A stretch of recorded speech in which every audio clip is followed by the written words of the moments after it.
मानुष जन्म दुर्लभ है, ये मिलन बारंबार। तरवर से पत्ता टूट गिरे, वो मोर न लगता डर।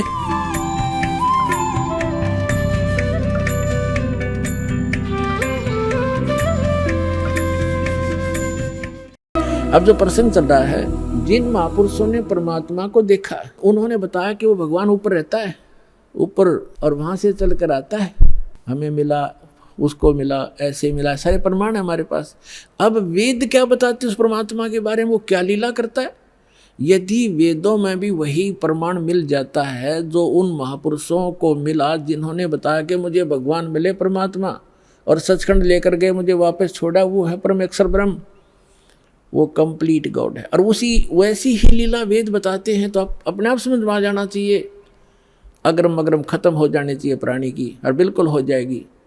और कहते हैं आँखों देख कर भी जो नहीं मानता, जान बूझ साची तजय और करे झूठ तने, ताकि संगत है प्रभु स्वप्न में बिना थी। इसे नालायक आदमी तो कहते स्वप्न में भी नहीं मिला, जो आँखों प्रमाण देख कर फिर बकवास करता है, झूठ बोलता है, रामपाल ये करता है, कहाँ लिखा दिखाने लग रहा है, मैं सारे सदग्रंथ प्रमाणित कर रहा हूँ, सामने दिखा रहा हूँ, फिर भी कहता है, झूठ बोलता है, तो वो स्वार्थी और काल का पक्का दूत है। उस व्यक्ति का मुंह नहीं लागना चाहिए, उसकी बात नहीं सुननी चाहिए अपना सफल होने के लिए। आप जी को इतना स्पष्ट हुआ कि परमात्मा जब शिशु रूप धारण करके आता है दूसरी सतिथि में, 3 प्रकार से हमारा धारण पोषण करता है, हमारा कल्याण करने के लिए 3 प्रकार के शरीर में वो लीला करता है। एक तो सतलोक में रहता है, वहाँ तो बहुत तेजों में शरीर है, वहाँ से हल्का तेजपन रूप बना करके, और दूसरे सतिथि में एक शिशु रूप धारण करके प्रत्येक युग में परमात्मा मिलते हैं, आते हैं, ऐसा लीला करते हैं। उनकी यही लीला, परवर्ष की लीला कुंवारी गांव से ही होती है। और तीसरी सतिथि में वो महात्मा साधु संत का रूप बना के कभी भी कहीं प्रकट हो जाते हैं और अपनी अच्छी आत्माओं को मिलते हैं, उनको ज्ञान समझाते हैं। उनके विषय में आपको बहुत बार बताया है कि किन किन महापुरुषों को वो मिले हैं, और उन्होंने फिर बताया कि हमको परमात्मा मिले अनंत कोट ब्रह्मांड का एक रति निभार, और सतगुरु पुरुष, पुरुष माने परमात्मा, भगवान, कंप्लीट गॉड, कबीर हैं, कुल के सृजनहार। अब वेद क्या बताते हैं परमात्मा की महिमा, क्योंकि परमेश्वर ने कहा कि वेद मेरा भेद है, मैं ना मिलूँ वेदन के माही, और जौन वेद से मैं मिलूँ वो वेद जानते नहीं, कि वेद मेरा भेद है, मेरी महिमा का गुणगान करता है वेद। लेकिन वेदों में वर्णित विधि से मैं मिल नहीं सकता, मेरी महिमा तो कंप्लीट है। लेकिन जिस वेद से, वेद माने ज्ञान से, तत्व ज्ञान से मैं मिलूँ, वो ये चारों वेद जानते नहीं, इनमें वो ज्ञान नहीं है। उसका ज्ञान स्वयं ही परमात्मा ने आके बताया। अरे विश्वदास को भेज रखा है, लाभ उठाओ प्राणियों। ये देखो, अब आपको ऋग्वेद दिखाते हैं। ये है ऋग्वेद। ये कहाँ से प्रकाशित है? सार्वदेशिक कार्य प्रतिनिधि सभा, महर्षि दान भवन, रामलीला मैदान, नई दिल्ली से। ये कौन इसके भाष्य, आर्य भाषा भाष्य, ये मुद्रक है। कमाल की बात है कि जो व्यक्ति परमात्मा को निराकार बताते हैं कि वेदों में निराकार लिखा, वो अनुवाद कर रहे हैं। कैसी अद्भुत लीला उस परम पिता की पुण्यात्माओं, आप पर रहम कर रखा है। यदि इन वेदों में ये ना लिख रखा होता, अनुवाद नहीं कर रखा होता इन्हीं के द्वारा, तो ये कभी भी आपको ऊपर नहीं आने देते कि रामपाल दास साची कह रहा है। लेकिन वो तो अन्य प्रमाण बहुत से देता दास, और भगवान जो लीला करता वो करके दिखाते, प्रमाणित तो हो जाता, लेकिन और ज़्यादा समय लग जाता। ये भ्रमित करने वालों का दाव लगा रहता। अब इनका दाव कति समाप्त हो गया। इन्होंने अपने कर कमल से अनुवाद कर रखा। अनुवाद सही है, उनकी सोच गलत है, उनका अनुभव गलत है। महर्षि दानंद ने सत्यार्थ प्रकाश नामक एक पुस्तक का निर्माण किया है, रचना की है। उसमें उन्होंने स्पष्ट लिखा है कि मैंने इस पुस्तक का निर्माण वेदोनुसार किया है, वेदों के प्रमाणों को हल्का सरल करके लिखा है, और उसमें स्पष्ट है कि वेदों के विपरीत ज्ञान है सारा। महर्षि दानंद और उसके सारे चेले परमात्मा को निराकार बताते हैं, उसका कोई स्थान नहीं है, वो एक देशीय नहीं है, एक स्थान पर नहीं रहता। और देख वेद क्या बताते हैं, वो एक देशीय है, भवनों के सब लोकों के ऊपर के स्थान पर रहता है, और वहाँ विराजमान है, धूलोक के तीसरे पृष्ठ पर रहता है। एक देशीय है। तो ये महर्षि दयानंद का कंप्लीटली अज्ञानी आदमी था पूर्ण रूप से, और उसी अज्ञान के आधार से उनके द्वारा भ्रमित आर्य समाज है। दास का उद्देश्य किसी की निंदा करना नहीं, केवल आपको सही दिशा देना उद्देश्य रखता हूँ कि आपके समझ में आया नहीं, ना इन ऋषि महर्षि इन ब्राह्मणों का समझ में आया, इस दास पर दया करी, इसका पूरा मानव समाज लाभ उठाओ, सबका कल्याण होगा। हमने किसी से द्वेष नहीं। ये देखो ऋग्वेद मंडल नंबर 9 सूक्त 86 और मंत्र नंबर 26 पढ़ेंगे। इसमें लिखा है कि यज्ञ करने वाले यजमानों के लिए परमात्मा, यज्ञ माने धार्मिक अनुष्ठान, करने वाले यजमान माने भक्त, साधना करने वाले साधकों के लिए परमात्मा सब रास्तों को सुगम करता हुआ उनके विघ्नों यानी संकटों को मर्दन करता है, नष्ट करता है, उनको पवित्र करता हुआ और अपने रूप को सरल करता हुआ। क्योंकि सतलोक में परमात्मा का रूप आपको बताया दास ने कि बहुत तेजों में है। अगर वो एज इट इज आ जावे यहाँ पर उसी तेजो युक्त शरीर से, जिसके एक रोमकूप में करोड़ सूर्य करोड़ चंद्रमा मिला दे, इतनी रोशनी तो हमारी चरम दृष्टि नहीं दे सकती। हम तो एक सूर्य को नहीं देख सकते, और वो तो करोड़ों सूर्य एक रोमकूप में इतना प्रकाश इतनी चंद्रमा मिला दे। तो इसलिए परमात्मा अपने रूप को सरल करके आते हैं। जैसे एक कक्ष में कमरे में 1000 वाट का ट्यूब है, 500 की है, 100 की है और एक 0 की भी है या 10 वोल्टेज की है, सब बंद करके एक 10 वाट की चालू कर दी या 5 वाट की, तो जितना आवश्यक प्रकाश उससे है वो हो गया, बाकी वो है विद्यमान लेकिन वो प्रकाश ऑफ कर लिया। ऐसे वो परमात्मा का जो शरीर है इतना नूरी है, उसको कम करने के लिए वो अपने उस ऐसे स्विच ऑफ करके ओनली सिंपल सा प्रकाश युक्त शरीर यहाँ रख लेते। तो उसका प्रमाण यहाँ देखिएगा, ये पढ़ रहे हैं ऋग्वेद मंडल नंबर 9 सूक्त 86 मंत्र 26 पढ़ रहे हैं, 86 का 26।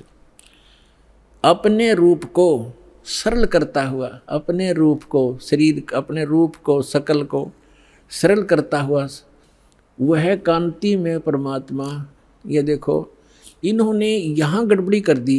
ये देखो ये है कबीर, हम कबीर बोले, बै बोला ना हम कबीर, वेदों को वेद बोलते हैं, तो यहाँ कबीर हम इसको कबीर लिखा, कबीर। इस रे को इन्होंने संधि छेद करके अपसर्ग लगा दिया, अपसर्ग लगा के इसका अर्थ कर दिया, कवि का अर्थ कर दिया सर्वज्ञ। कवि कोई सर्वज्ञ नहीं होता, ना आज तक होया है, परमात्मा ही सर्वज्ञ होता है। यहाँ अर्थ नहीं करना चाहिए था, अर्थ करके अनर्थ किया इन्होंने। यदि कहीं किसी काव्यकार की महिमा वर्णित हो और वहाँ कवि शब्द हो तो वहाँ अर्थ किया जा सकता, काव्यकार कर दे, सर्वज्ञ वहाँ भी नहीं किया जा सकता। तो यहाँ कबीर देव लिखना था। आपको प्रमाण दिखाते हैं, जैसे ये एक पुस्तक है यजुर्वेद, इस पर ऊपर रे लगा हुआ है। अब इसी में प्रमाण दिखाते हैं आपको। ये देखिएगा, ये यजुर्वेद है, ये महर्षि दयानंद द्वारा ही इसका अनुवाद है। ये प्रकाशक सार्वदेशी कार्य प्रतिनिधि सभा 2/5 महर्षि दयानंद भवन रामनाथ नई दिल्ली से, और ये महर्षि दयानंद द्वारा इसका अनुवाद है और ये यहाँ से छपा है। इसके हम आपको ले चलते हैं 36वें अध्याय के, यह 60 अध्याय यानी 36वां अध्याय 36 30 36 36 36। और यहाँ आगे हम ये यजुर्वेद है और यहाँ देखिएगा इसका प्रथम मंत्र है। इसमें लिखा है कि रचम वाचम प्रपदे मनो यजु प्रपदे, ये यजु शब्द है, इसका 2 अपसर्ग लगा रखे। अब इसका अनुवाद महर्षि दयानंद जी ने यहाँ कर रखा है, देखिएगा इसमें यजु, ये यजु शब्द है, इसका अर्थ यजुर्वेद लिख दिया, बिल्कुल सही। अगर इसका अर्थ कर देता तो ये महिमा यजुर्वेद की थी, और यहाँ यजुर्वेद लिखना पड़ा, ये रे ला के, हमको यजुर्वेद बोलना, यजुर्वेद, तो यहाँ रे इसने यजुर्वेद लिखा, बिल्कुल सही लिखा। अगर यहाँ अर्थ कर देते तो महिमा यजुर्वेद की थी, तो कैसे समझते कि किसकी महिमा है, ये अनर्थ हो जाता। इसी प्रकार यहाँ इन अनुवादकर्ताओं ने कबीर का अर्थ लिखना था, कबीर देव। यहाँ कवि का अर्थ जैसे अपसर्ग भी लगे हैं तो इसको लिखना था कबीर देव है उस परमात्मा का। वो कबीर देव माने साहब परमात्मा, कबीर हम कबीर बोल रहे हैं, कबीर देव लिख देती है, देव माने परमेश्वर और कबीर माने कबीर। हम कबीर साहब कहने लगे अपनी लोकल भाषा में, हम वह को वह बोलते हैं, और कबीर कबीर, कबीर देव, कबीर साहब, कबीर भगवान, कबीर अल्लाह, अल्लाहू अकबर। वेदों में उसको कबीर देव, अपनी मातृभाषा में वैसे लोकल लैंग्वेज में कबीर साहब, और कुरान शरीफ के अंदर उसको अल्लाहू अकबर यानी अल्लाह कबीर कहा है। ये है वही जो काशी में धानक रूप में रहा था। ये उन महापुरुषों ने प्रमाणित भी कर दिया कि हम सुल्तानी नानक तारे दादू को उपदेश दिया, जात जुलाहा भेद नहीं पाया, काशी माए कबीर हुआ, अनंत कोट ब्रह्मांड का एक रति निभार, और सतगुरु पुरुष कबीर हैं ये कुल के सिरजनहार। हमने फिर से ऋग्वेद ले लिया, यजुर्वेद रख दिया, क्योंकि अब हम इसको प्रमाणित कर रहे थे। ऋग्वेद मंडल नंबर 9 सूक्त 86 के मंत्र 26 को हम पढ़ रहे हैं। यहाँ आगे थे कि यज्ञ करने वाले यजमानों के लिए परमात्मा, यज्ञ माने धार्मिक अनुष्ठान, यानी साधना करने वाले साधकों के लिए परमात्मा सीधा सारस बन जाता है। सब रास्तों को सुगम करता हुआ, यानी उनके विघ्नों को, संकटों को मर्दन करता है, उनको पवित्र करता हुआ और अपने रूप को सरल करता हुआ, वह कांति में परमात्मा कबीर देव लिखना था यहाँ पर, कबीर देव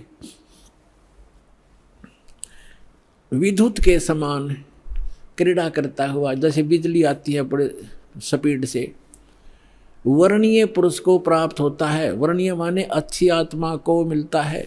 यहाँ देखो 27 में क्या कहा, वो कहाँ रहता है वो परमात्मा, जो परमात्मा ध्रुव लोक के यानी तेजो में लोक के तीसरे पृष्ठ पर रहता है, तीसरे पृष्ठ पर विराजमान है। अब यहाँ 2 कंसेप्ट तो कति क्लियर हो गए। वो परमात्मा ऊपर के लोक में रहता है, ध्रुव लोक के यानी तेजो में लोक के भी तीसरे स्थान पर, वहाँ 3 पार्ट है सतलोक के। ऊपर के जितने लोक हैं उनको 3 विभागों में बांटा हुआ है, तो उनके सबसे ऊपर के लोक में बैठा हो परमात्मा। और वहाँ से अब आगे दिखाते हैं, बिजली जैसी गति से आता है, जैसे आप बिजली 1 सेकंड में पहुँच जाती है, और अच्छी आत्माओं को मिलता है और वो वहाँ ऊपर रहता है। और अब देखो ऋग्वेद मंडल नंबर 9 सूक्त 82 का मंत्र 1 दिखाते हैं, 1 और 2 आपको स्पष्ट कर देगा। ये देखिएगा, ऋग्वेद मंडल नंबर 9 सूक्त 82 और मंत्र नंबर इसका यहाँ 82 यहाँ से शुरू होता है, इसका मंत्र 1 है ये रहा। इसमें है कि वो अमर परमात्मा, सोम माने सर्वोत्पादक प्रभु, सबकी उत्पत्ति करने वाला परमात्मा, प्रकाश रूप सद्गुणों की वृष्टि करने वाला, पापों का हरण करने वाला। महर्षि दानंद कहता भगवान पाप नाश नहीं करता, और वेद कहते हैं पापों का हरण करने वाला, नाश करने वाला है। राजेव, राजा के समान, राजेव। ये देखना हम 269 पृष्ठ पर पढ़ रहे हैं, नहीं तो कहेंगे दूसरा पृष्ठ बदल गया होगा। अब 270 पे दिखाते हैं आप, ये 270 राजा के, तो उधर पढ़ दिया समान, राजा के समान दर्शनीय है, दसम देखण योगा है, राजा के समान है देखने में। पृथ्वी आदि लोक लोकांतरों के चारों ओर शब्दमान हो रहा है। वह है वर्णीय पुरुष को, अच्छे आत्मा, अच्छे भगत को, अच्छे व्यक्ति को, जो दृढ़ भक्त है, जो दृढ़ भक्त है, जो पक्के भक्त है, उनको पवित्र करता हुआ प्राप्त होता है, उनको मिलता है। जिस प्रकार विद्युत आकाशीय बिजली स्नेह वाले स्थानों को आधार बनाकर प्राप्त होता है, जैसे पहले वर्षा के दिनों में हमारे घरों में एक कांसी धातु होती थी, कांसी, उसके थाली बेले गिलास कटोरे हुआ करते थे। और हमारी दादी जी कहा करती थी हमारी माताओं से, चाची ताइयों से, कि बाहर जो थाली रखी होती, बेले रखे होते कांसी के, कहा करती इनको अंदर रखो, क्योंकि कांसी की धातु पर, थाली पर बिजली गिर जाती है आकाश की, क्योंकि उसका अट्रैक्शन होता है। तो यहाँ यही कहा है, वेद बता रहे हैं कि वो परमात्मा अपनी उन पुण्य आत्माओं को ऐसे आधार बनाकर प्राप्त होता है, उसका अट्रैक्शन होता है उन अच्छी आत्माओं दृढ़ भक्तों में, जिस प्रकार आकाशीय बिजली धातु विशेष पर अट्रैक्ट होकर उसी पर आधार बनाकर आती है। बता के कसर छोड़ दी, क्या कमी छोड़ दी वेद ने बताने में। अब आगे देखो, ऋग्वेद मंडल नंबर 9 सूक्त 82 का मंत्र नंबर 1 आपने पढ़ लिया। अब दो में क्या बताया है, किस लिए आता है वो। हे परमात्मन, उपदेश करने की इच्छा से आप, ओहो, यानी ज्ञान देने के लिए, यथार्थ ज्ञान देने की इच्छा से आप महापुरुषों को प्राप्त होते हैं। हो गया स्पष्ट कि जैसे आकाशीय बिजली आती है गतिशील होकर के यहाँ आते आप। और देखो ऋग्वेद मंडल नंबर 9 सूक्त 82 का मंत्र नंबर 3 में क्या कहा है, पवित्र यज्ञों में रक्षा से आप प्राप्त होते हैं, पृथ्वी आदि लोकांतरों में गति करते हुए, सर्वव्यापक नहीं, आप है, गति करते हुए, ये गलत लिखा है, इन अपनी सोच थोड़ी अड़ाई है। आप माने आप स्वयं गतिशील होकर विराजमान होते हैं।